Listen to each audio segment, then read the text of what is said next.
22-pounder, 10-5, man. What the Good Fellas Sports TV, bro. Here's from Milwaukee, Wisconsin. So watching Good Fellas Sports. Good Fellas Sports. All right, man. Let's talk about what's next with Jermall Charlo. If you haven't heard, allegedly he is, or rumored he is being edged out for Dimitri Bivol and Triple G in a 2-fight deal with the Zone that's worth up to $85 million. There's also a rumor that it could be an additional 15 with Canelo getting Mexican TV money, totaling up to $100 million in total.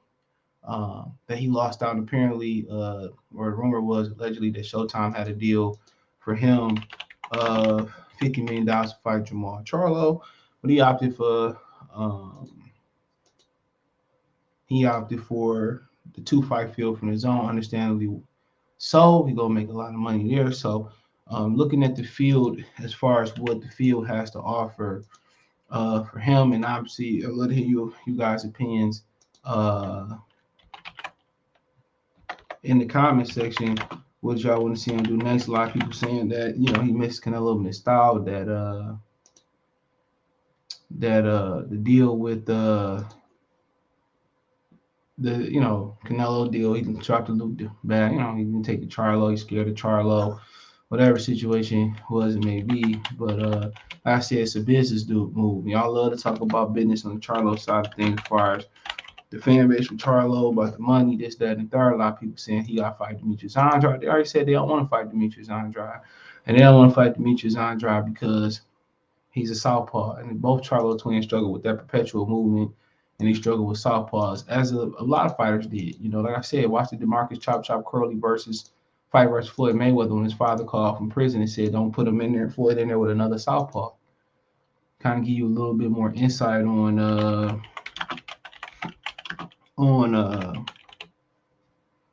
Floyd not wanting to fight Pacquiao a little bit. So, like I said, there's options. I mean, there's he's a champion. Do we want to continue to be a champion at 160?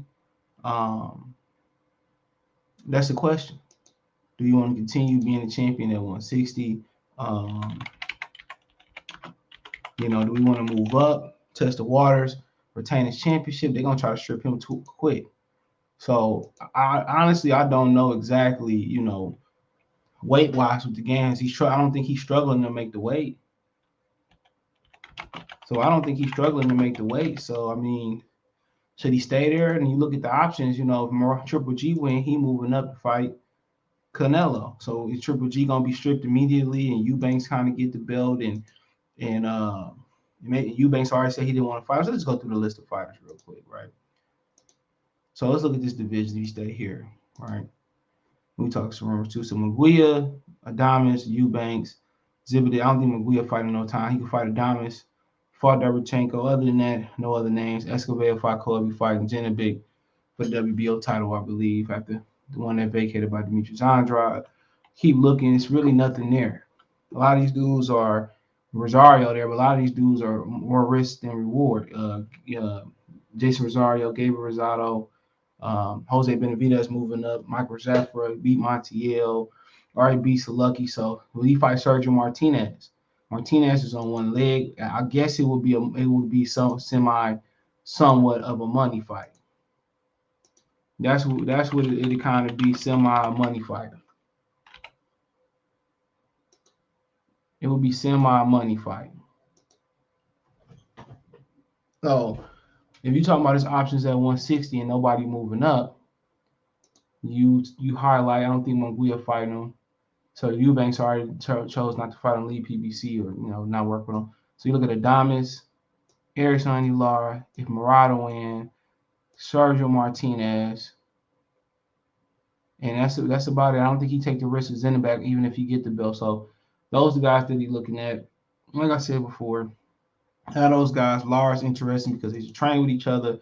They both on PBC. You know what I'm saying? That's what make it interesting. So if I had to rank them as far as and I could be missing somebody. If I had to rank them, I think Lara is the fight to make. He's a regular champion. He can ditch it. He can ditch that belt. He's a regular champion, bro. So he can ditch that belt, in my opinion. So Lara and him. So I think Lara's the number one fight. Just in mind what I want to see out of the guys that's actually possible. Lara, if Murata win, I think he won't.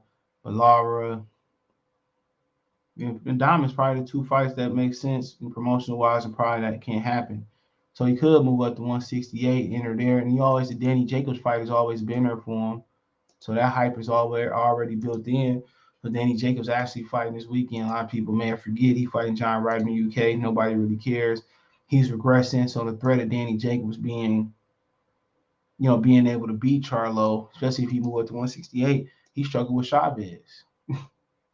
So I mean, right there, Al Heyman. Apparently, Danny Jacobs said Al Heyman's still on the team not too long ago. So right then and there, they can make that fight. Let the zone put the money up. Charlo and Danny Jacobs, or if Al want to put the money up, that's a fight that people still want to see. Touching them, so obviously, it's not as attractive as it once was when they both was with when they both met in the hallway. But it's still a name. So you're trying to figure out ways. He said him and Ronnie said Andrade didn't have nothing to offer at 68, at 60 with a WBO belt. Now he's fighting for a WBO a WBO interim fight belt. So that that's less prestigious. And then he go to 68. Canelo got everything locked down. So think about that for a minute. He go up to 68. Canelo got everything locked down until. And they're going to wait. They're going to make sure the Triple G fight is for undisputed. So think about that for a minute. They're going to make sure the Triple G fight is for undisputed. So, like I said before, so, you're probably looking at least to early 2022 that Canelo think about dropping the belts. And I heard that the Triple G fight, if Triple G lose or whatever happened, if he ain't able to get in the ring, I heard the backup plan is the better B.S. Smith winner. So, if they be patient, those belts will be vacant. That's why a lot of people said 68 that him and Plant gonna fight. As of right now, I think they'll wait till one of them belts drop. I think him and Plant take interim fights. They might fight at the end. They very may well fight at the end of the year, but I think they probably fight for the interim belt when Canelo drops. So Canelo supposed to be what the plan is right now. Possibly he could be going for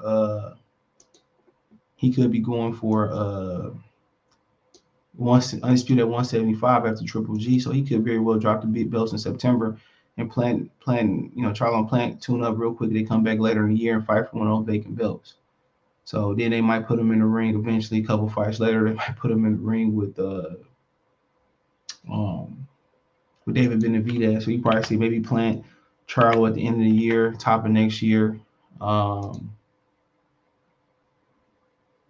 Then you look at it, and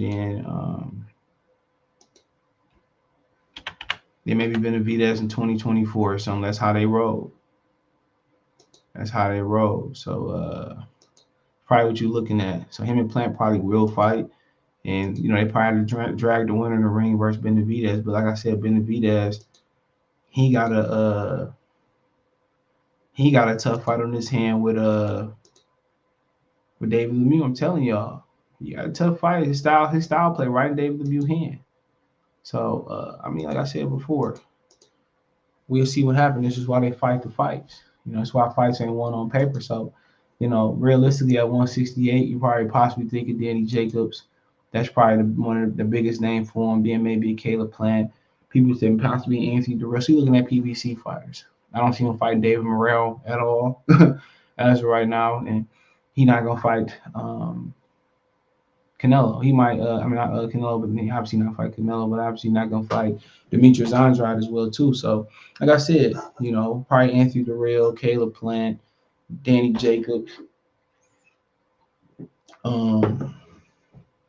Plant, guys like that won't fight Morrell. So probably guys like that, man. So if I had to guess, he probably stand at 160 the next fight. Then, the best case scenario, we hope for him to fight Erislandy Lara. So that's what we hope happened, but we know what happened. Possibly diamonds down the line. Who knows, man? At the end of the day, bro, these dudes, they ain't gonna learn. They're not gonna take risks. They're gonna sit around still waiting for Canelo fight. He gonna fight Plant at the end of the year, and then they're gonna dance around the Benavidez fight, whoever won that fight. And hey, it is what it is. It is what it is. Just keep streaming or keep not watching. So we're gonna have to literally wait and see. But yeah, if I had to give you some overall, if I had to give you 10 fights with I don't have no inside information, none of that. But I had to give you 10 fights about I think that I'll give you some fight between 68 and 60, 10 fights. I think it's gonna be a tune up by the way. I think he's gonna tune up again. It's not gonna be versus somebody dangerous. It's not gonna be versus Eubanks either. He already pulled out one of the different routes that can come to a deal. So I think you probably see somebody like Adamas in the near future, Lara. He might move up to 68 and take a interim fight. But really, the names to look out for is Adamas, Lara. They probably won't fight Lara because he's a southpaw. Excuse me. Maybe Adamas at 60 is probably all left there. Maybe alongside Sergio Martinez because he was a name. It's an easy fight at this point. Adamas, Sergio Martinez, uh, Danny Jacobs. Caleb Plant, David Benavidez. Probably 5 names to look out for in the near future, but and possibly Jesse Hart. They had a little bit of beef back in the day too. Hart is a free agent, possibly Billy Joe Saunders, somebody like Anthony Sims, possibly somebody like that coming up. And like I said before, bro, he continue to fight nobody. They gonna continue to hit singles. He gonna continue to get a nice bag. And before you know it, he gonna be like Demetrius Andrade, a man without a name on his resume. He gonna have the money but not have respect and the hardware. Then he gonna be calling guys out, seeing guys ducking them. But this is what it is. The kind of guys I think might be there. Think about Lara. I don't think they'll fight Lara. Southpaw. Too dangerous. Let me know what you girls and guys think in the comment section. Thumbs up the video, share the video, subscribe to the channel, that subscribe button, and bell icon button. Hit all notifications. Increase your chance to get notifications. We go live or drop a video. Check out the middleweight playlist, box rumor playlist. Comment as well to help. Make sure you check out the podcast. Uploaded the latest episode without ads on Spotify, Goodfella TV podcast, and Anchor Goodfella TV podcast. If you wait a minute, both in the I pin both in the comment section when I get to my earliest convenience. But you just go to Spotify, free, make an account. Free, you go right to anchor.com, Goodfella TV podcast.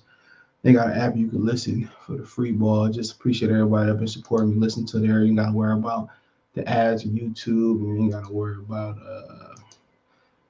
keeping your phone on. If you ain't got YouTube there, you can backlight it, whatever they call it, and do other things and work out, listen to it in the car. Try to keep it as clean as possible. If you got the kids in the car, make sure you look at the rating of some of the bonus shows. It may say explicit, so it ain't for the kids to listen with some of my bonus content. So appreciate the love and support. Like I say, find me on Twitter, Facebook, Instagram, link subscription. Want to make a financial donation, Cash App, $, CJ Good 313, Venmo, CJ Good 313, PayPal link description. Appreciate the love and support.